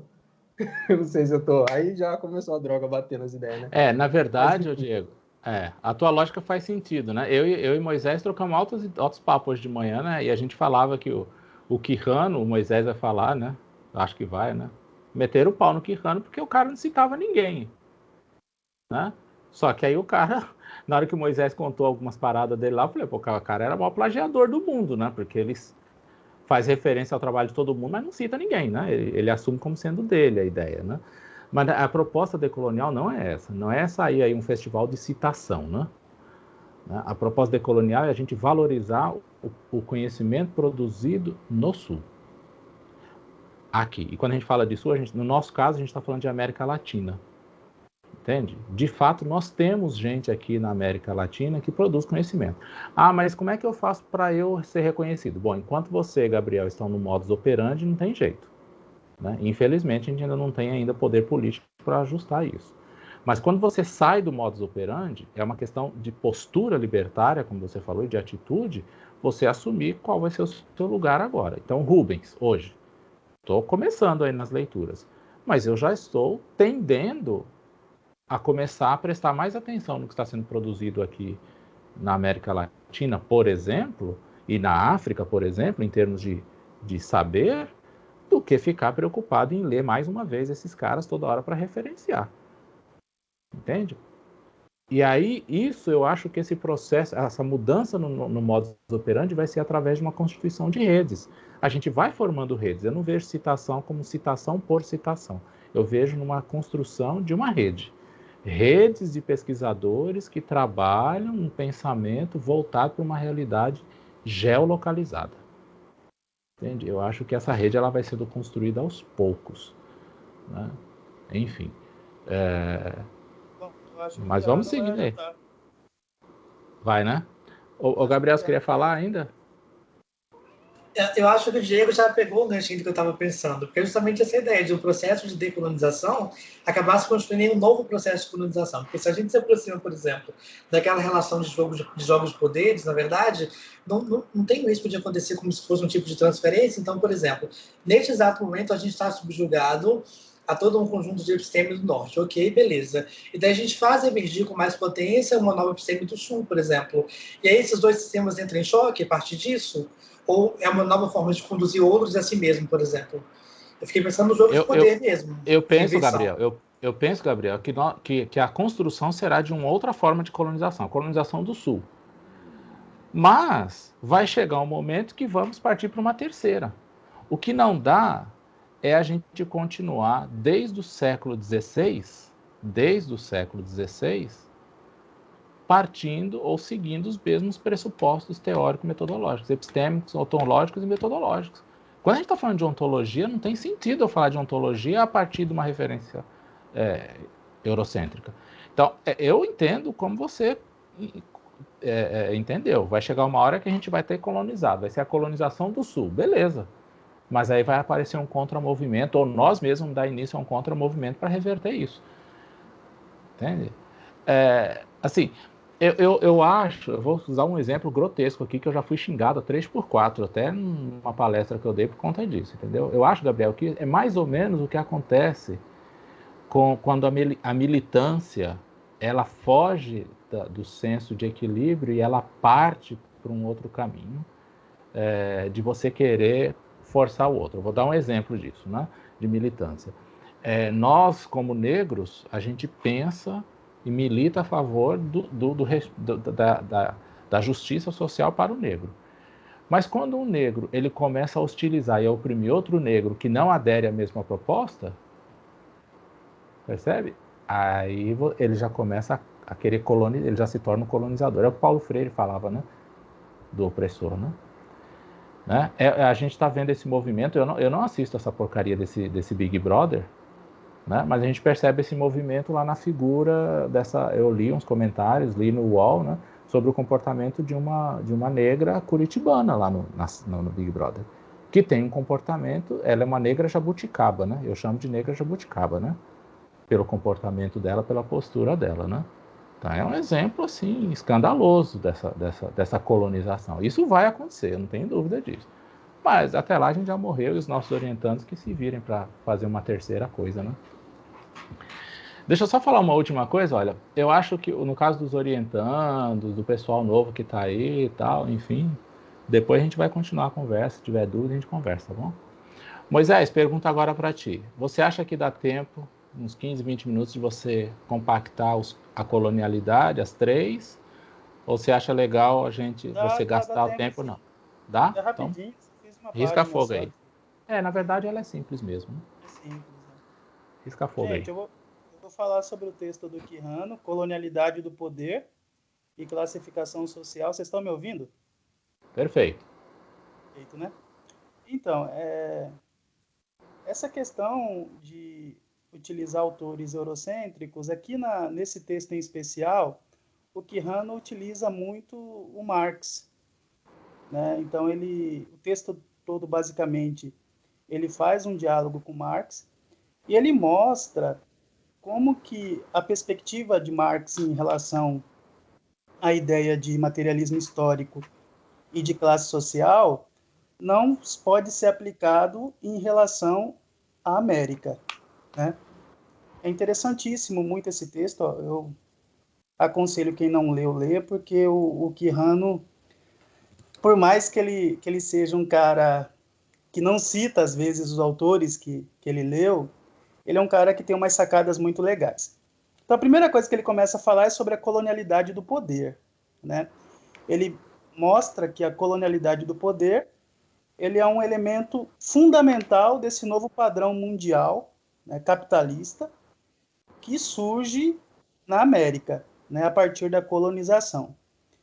E esse padrão mundial de poder, ele se constitui a partir da classificação racial e étnica, né? Então, é uma relação assimétrica de classificação racial e étnica. O branco que veio para cá, ele é superior, e essas identidades que surgem aqui na América, sendo classificadas pelos brancos, são identidades inferiores, né? Principalmente a identidade negra, né, que o Quijano fala bastante nesse texto em especial.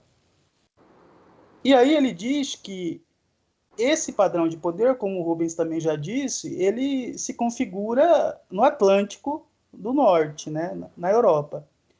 E é esse padrão especial que estabelece não o colonialismo em si, né, porque o colonialismo ele tem um tempo que termina, né, com a descolonização, mas a colonialidade e a modernidade colonial, né, são dois termos fundamentais. Junto com a colonialidade surge a modernidade colonial. Essa modernidade, ela se configura basicamente nesse pressuposto racionalista cartesiano, né, que vai influenciar também o iluminismo, que é o eu enquanto aquele que pensa e que, portanto, é diferente, né, dessa identidade racial étnica que surge na América, porque essa identidade racial étnica, ela não pensa, ela vive sobre os preceitos míticos, né? Os índios, por exemplo, eles vivem sobre os preceitos míticos, os negros e assim por diante. Então, é um padrão único, estabelecido, né, que se configura com a Europa, de mostrar as diferenças assimétricas entre o branco, esse padrão primeiro, né, e o negro e o índio. É interessante que Quijano mostra que antes da América, esse tipo de padrão não havia. O Rubão também fala sobre isso no texto do Grossfogel. Esse padrão surge basicamente com a colonização da América. Ele vai dizer que a construção do conhecimento, e aí falando um pouco sobre essa colonialidade do saber, ela se configura em centros hegemônicos também, né? E esses centros hegemônicos, eles produzem a racionalidade, né? E eles produzem uma única racionalidade que se configura como emblema da modernidade. O iluminismo, a gente, quando tinha aula de literatura, o professor falava que o iluminismo valorizava a razão, né? Valorizava o progresso, o desenvolvimento da civilização. Então, isso que seria uma sociedade civilizada, moderna, né? E a partir desse novo padrão de poder mundial, uma sociedade em desenvolvimento.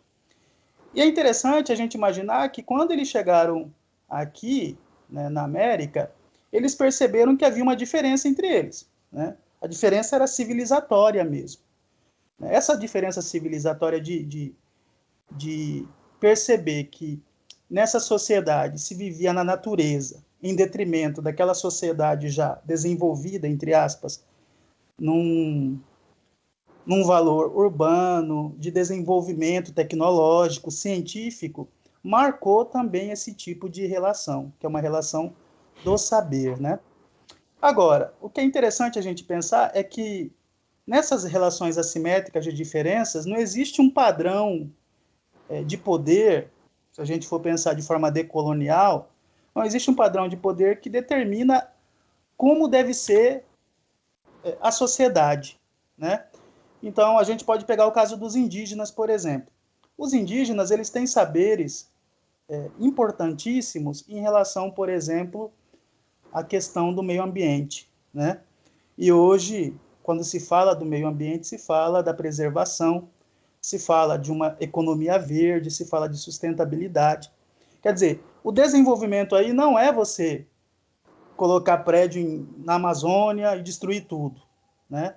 Então, essa ideia de desenvolvimento, a partir desse padrão mundial, a gente percebe que hoje é furada. Não existe uma ideia unilateral de sociedade, de desenvolvimento.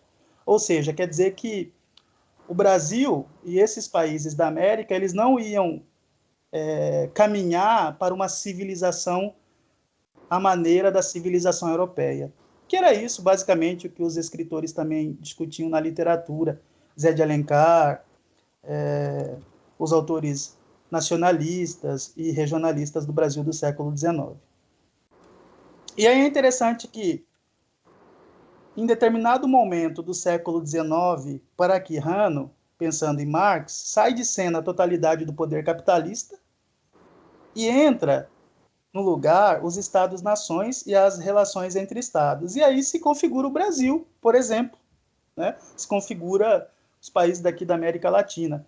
É interessante que havia Estado, mas não havia nação, né? Porque a nação se constitui a partir de um valor de nacionalismo, identidade, né? De destino comum, que não havia naquela época.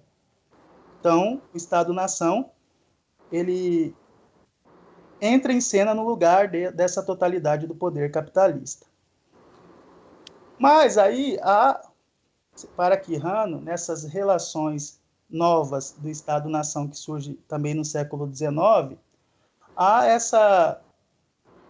surge um intelectual como Marx para pensar a questão da modernidade, né? Dessa modernidade burguesa, industrial, que surge no final do século XVIII, XIX, né? E se configura mais no século XIX e XX. Essa modernidade burguesa, para a Europa, ela se constituía da relação de operário e patrão, né? E aí ele fala também sobre o campesinato, que fez parte muito da Revolução Francesa, fala desses burgueses que tinham seus comércios. E o Quijano mostra que esse tipo de identidades sociais, de classificações sociais, que Marx já traz no Manifesto do Partido Comunista, não pode ser configurado, por exemplo, aqui no Brasil, porque a relação aqui era uma relação diferente, né? Não havia uma relação entre patrão e empregado, salarialmente mesmo, pensando na questão salarial. Havia exploração e a dominação do trabalho, né? Os negros eram escravizados, eles não recebiam salários. As mulheres negras trabalhavam de graça, os índios eram servilistas, né? Trabalhavam por servidão. Quer dizer, a relação aí é diferente, é uma relação que não se pode ter pensando nessa episteme, né, eurocêntrica. E o Quijano vai dizer que Marx é um grande escritor que foge essa ideia do eurocentrismo. Em determinado momento de uma entrevista que ele dá, ele fala que o Marx pensa o eurocentrismo ali dentro da Europa, e o Marx questiona, né, essas formalidades de poder. Então é isso. O Quijano vai mostrando como Marx é fundamental para pensar as relações de poder na América Latina, mas ele mostra que há diferença, que tem que se usar o Marx de uma outra forma, porque aqui não é mais o controle do trabalho que se dá, aqui é o controle do trabalho, do sexo, né, da subjetividade, da autoridade, da natureza. Então aqui a relação é diferente, e que por isso é importante rever nessa questão da colonialidade. Ele vai dizer que para o eurocentrismo, o poder é o espaço e uma malha de relações sociais, né, como eu já disse, de exploração, dominação, conflito, e que se vai constituir pelo trabalho e os seus produtos, a natureza e os seus produtos, o sexo, né, e como essa reprodução permite a construção de operários, de servilismo, de escravidão, a subjetividade, os seus sujeitos e a autoridade desse mundo colonial. Então, é interessante isso em Quijano mostrar essa diferença em relação à sociedade europeia. E aí ele diz que a teoria de classes, então, ela está pensada sobre a base de uma experiência europeia, né? A própria história, o materialismo histórico, também é pensado a partir dessa experiência europeia. Por isso que a história aí é unidirecional e a história ela tem uma evolução, né, do ponto de vista dessas relações de poder. E reflete, nesse sentido, um dos poderes, né, que é o controle do trabalho e seus produtos, que o Marx já traz isso no Capital, traz isso também no Manifesto do Partido Comunista. O Quijano ironiza Marx porque no Manifesto do Partido Comunista ele diz assim: um espectro ronda a Europa, o espectro do comunismo. Aí o Quijano diz assim, viu, ele está falando da Europa, não está falando da América Latina, né? Quer dizer, a relação lá é diferente da relação cá. Ele propõe, então, sair dessa teoria eurocêntrica de classe social marxista, né, para avançar numa teoria histórica de classificação social, pensando o controle do trabalho, mas, além disso, compreender essa exploração, o conflito e a dominação, não só do controle do trabalho, mas também de todas essas questões que foram levantadas por ele, que é o sexo, a natureza, a subjetividade e a autoridade. Por isso que, ao pensar a questão racial, que o Marx não pensa, é importante criar novas epistemes da margem, porque os autores eurocêntricos, eles não vivenciaram isso, né? Eles não vivenciaram essas classificações sociais que existiam aqui na América Latina, de que o negro ele se tornou uma identidade subalterna, sem alma, da margem. Não havia essa identidade lá específica. Essa identidade era o outro, era o sul, né? Então, a partir do capitalismo mundial moderno, existe uma heterogeneidade na classificação do indivíduo, pensando em 3 linhas distintas: o trabalho, a raça e o gênero. Para Marx, só o trabalho, né? E Quijano mostra que, na verdade, tem que se pensar outras coisas. O que é, então, a colonialidade do poder para ele? A colonialidade do poder é uma categoria de controle do trabalho na América que valoriza a questão fenótipa, né? Fenótipo. E aí, Quijano ironiza, gente, que a questão do fenótipo não influencia o trabalho. Você ser negro, ter um nariz grande, ter o cabelo louro ou preto, ou ter qualquer coisa no rosto, não vai influenciar a força de trabalho.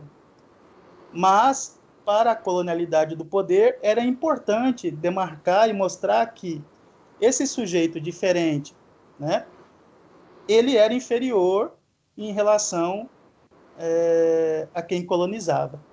Então, a questão fenótipa, a questão racial é fundamental aí para a formação dessa colonialidade do poder. E, por fim, ele vai dizer que,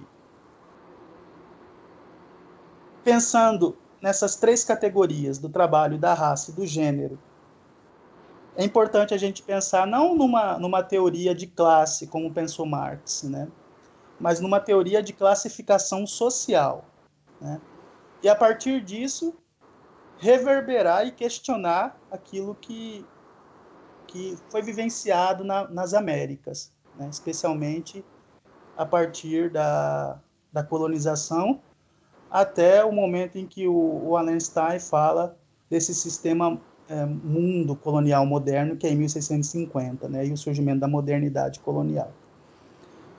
Gente, para além do Quijano, a gente pode pensar também em Benedict Anderson, que fala que no século XIX, nas colônias americanas, principalmente ali na Venezuela, na Colômbia, para um mestiço ascender socialmente, era impossível, né, um mestiço ascender socialmente, porque a burocracia da colônia era tão grande que era impossível ele ascender socialmente num serviço público, por exemplo, né? Os chefes geralmente eram os colonizadores, os brancos, né? E quem trabalhava como subalterno era os mestiços, os colonizados, aqueles que tiveram a sua história arrancada, tiveram seus saberes vistos como algo pejorativo. Então é isso, eu acho que é importante a gente repensar, né, a partir de Quijano, questionar o que há de erro no Quijano, como eu falei para o Rubens, a questão da raça, ele não deixa claro quem o influenciou, porque havia autores já que se debruçaram sobre essa questão, como Angela Davis, o Frantz Fanon, como o Patrice Lumumbu, como o Aimé Césaire, né? Então, é importante a gente ler, pensar na nossa realidade e questionar aquilo que se deve questionar. E o Quijano, ele é do Peru. Às vezes, o que ele vai pensar para para a sua região, para o seu país, não serve para a gente aqui no Brasil. Mas essa atitude de questionar, de provocar o conhecimento eurocêntrico, de questionar isso que já está dado, que já está posto, eu acho muito importante, né? Porque assim, novas epistemes da margem do sistema mundial moderno poderão ser alavancadas. Eu gosto muito do Mignolo porque o Mignolo fala que o eurocentrismo, para diferenciar o Sul e o Norte, eles disseram que eles produzem o conhecimento e nós produzimos a literatura, como se a literatura fosse algo menor, como se a literatura não fosse conhecimento, né? E ele valoriza o que aconteceu com o boom latino-americano, Garcia Marques e outros. E o Mignolo vai mostrar que, na verdade, esses autores produzem epistemes, não só literatura, mas conhecimentos ali da margem, né? Que questionam a própria configuração da América Latina, que questionam os valores eurocêntricos. Então é isso, o conhecimento do Quijano, esse texto do Quijano e os textos que ele traz servem para a gente repensar, né, as nossas atitudes enquanto intelectuais, enquanto pensadores. É isso, Rubão. Show de bola, Moses. Eu acho que na próxima encontro nosso, a gente vai continuar com o tema, né, Moses? Eu acho que a gente pode retomar, né, falar um pouquinho mais sobre cada uma das colonialidades, ampliar, né? Porque o texto do Quijano, ele trata só da primeira, né, do poder, né? Acho que dá para a gente ampliar mais e discutir mais com o pessoal, né? É um conceito que vale a pena a gente discutir, né? Mas eu gostei quando você falou aí, né, que o Quijano, o que ele escreveu e o que ele fala serve para o Peru. A gente precisa decidir se serve para o Brasil, né?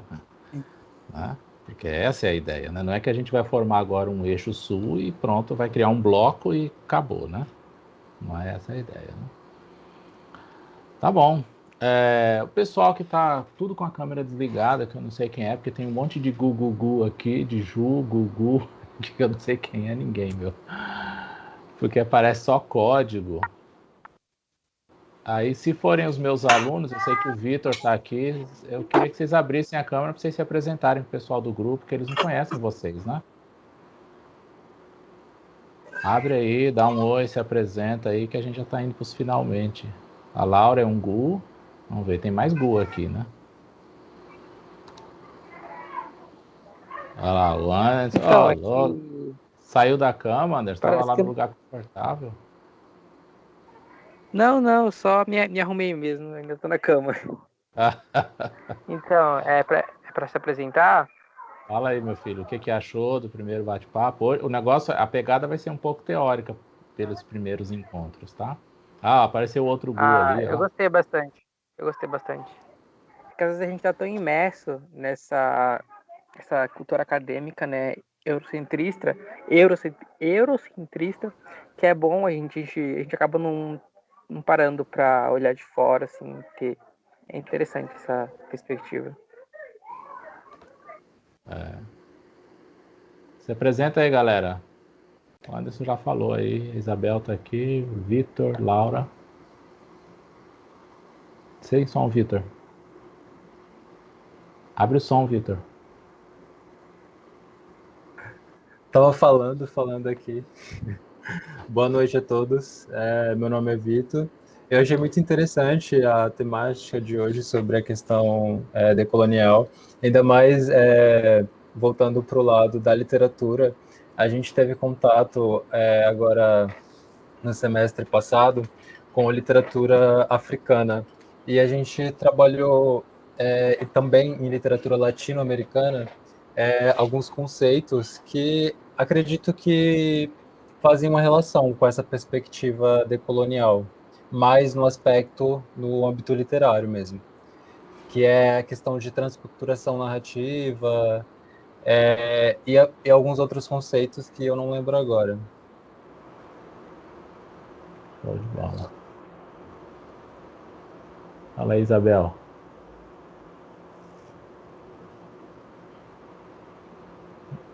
Não dá para te ouvir.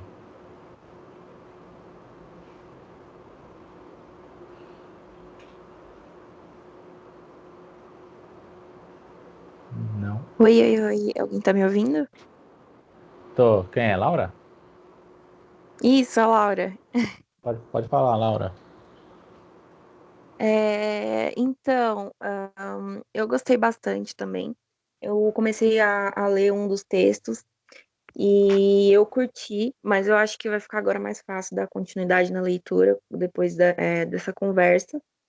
E eu também consegui fazer algumas relações com as disciplinas que a gente está cursando, né? Como o Vitor falou, literatura africana, e inclusive análise do discurso, né?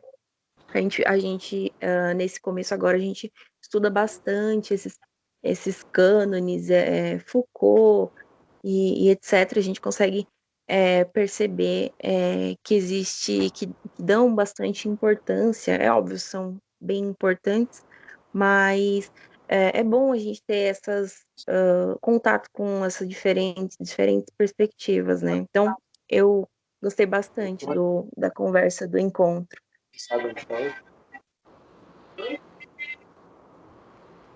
Conseguiu, Isabel?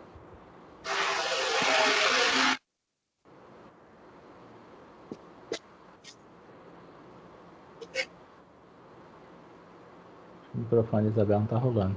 Fala, Mari, enquanto a Isabel abre lá, Mari. Tá cansada, só o pau da rabiola, mas fala os seus finalmente aí. Pessoal, vamos só dando um tchauzinho aí todo mundo, encerrando. Eu acho que na próxima conversa, hoje ficaria um pouco mais denso mesmo. Eu e Moisés conversamos que hoje tinha muita coisa a gente falar, né? Na próximo encontro, daqui a um mês, né? A gente acho que vai dar tempo de vocês darem uma olhada nos textos, tal, para se situar melhor, né? E aí a Mari, o Gasperin, acho que na próxima é a Mari, o Gasperin e a Eleni também, né? Que vão completar a ideia, né? Fala aí, Mari. Mas eu achei muito bacana. Eu li os textos, demorei assim umas 3 semanas para ler, mesmo assim, eu li com calma, mas eu sei que eu tenho que retomar a leitura, que eu acho que esses textos têm que ser estudados, não lidos. Né? Eu acho que os links que a gente faz são tantos, são infinitos. Em qualquer contexto de atuação que a gente se encontra no momento, tem um link, tem uma situação que a gente pode inserir e refletir. Eu acho que é o caminho para o GIEL se fortalecer e pensar mesmo numa unidade de pensamento a ser expandido, né? A gente está tentando achar o nosso foco. Eu acho que assim, é um foco, mas ao mesmo tempo é uma expansão e uma responsabilidade muito grande falar, né, sobre isso daí. Eu acho que é o caminho, é o início. Eu acho que a gente é curioso bastante e capaz o bastante para traçar isso dentro da perspectiva do grupo. Né? Então, acho que a gente precisa dessa força, dessa união, para traçar essa meta mesmo para o grupo. Eu acho que é muito importante. Eu acho que é o tema para o grupo. Eu acho que é isso. Né? Então, vamos estudar, vamos ler, vamos discutir, vamos aprender juntos. Nós vivemos esse processo, né? No primeiro ano nosso, né? Primeiro e segundo ano, a gente viveu esse processo inteiro de estudar, de discutir, de conversar, e chegamos a um lugar, né, teórico à época, né? Ou a um lugar teórico não, né? Nós chegamos a um lugar, a uma postura enquanto grupo. Agora é a hora da gente construir uma outra, né?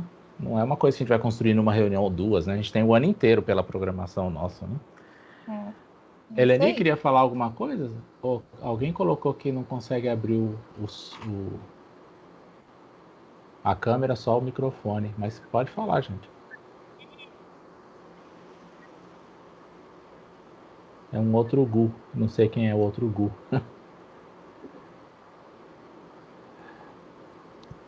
É a Isadora. Ah, Isadora, não estamos ouvindo, Isadora.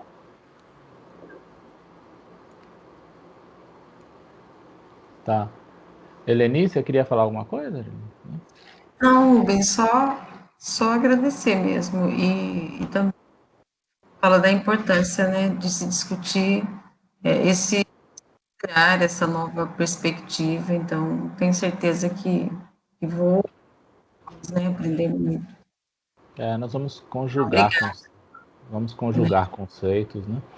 Eleni, eu estava dando uma olhada no conjunto de textos que a gente convidou você a falar no próximo mês. Sim. Tem um texto lá que acabou ficando bem voltado para a área da contabilidade. Eu vi. Não sei se você já leu. Se você não leu, Eu achei um outro bem mais interessante da Luciane Balestrini, da Federal do Rio Grande do Sul. Eu vou colocar lá, se você se interessar, você pode complementar. Não, eu li, Rubens, mas eu leio o problema. Tá bom. Gasperin, Gabriel, finalmente aí? Tem muitas perguntas, eu acho que eu vou deixar para os próximos encontros, a gente vira o resto da noite. Eu acho que foi. Eu também, assim. Eu acho que já tem bastante, né? Food for thought aí. Então vamos seguindo. A gente tem para o ano todo, né? A ideia é o ano todo. Mas é bom recomeçar. De volta a pegada de estudar e discutir coisas no grupo. Estava sentindo falta disso. Isso aí. Então tá, gente. Obrigado por vocês estarem aí. 9 de março, estamos juntos de novo aí. Daqui a um mês. Tá bom? Tomara que vocês tenham tempo de dar uma olhada nos textos. E como disse Mariana, né? São textos que merecem ser lidos com calma, né? E também tem muito vídeo na internet falando sobre o assunto. É lógico que os vídeos tem muita coisa boa, mas também tem muita porcaria, muito devaneio também, mas tem muita coisa interessante no vídeo, tá? Nos vídeos, vale a pena dar uma olhada também. Valeu, pessoal. Boa noite para vocês. Tá bom? A gente se encontra. Bom descanso para todos nós. E vamos seguir. Falou, Moisés. Valeu. Falou. Moisés, depois fica aí que eu queria trocar um negócio para você. Trocar uma ideia com você com um negócio aqui rapidão. Pode ser? Pode ser. Falou, galera. Deixa eu encerrar a gravação aqui.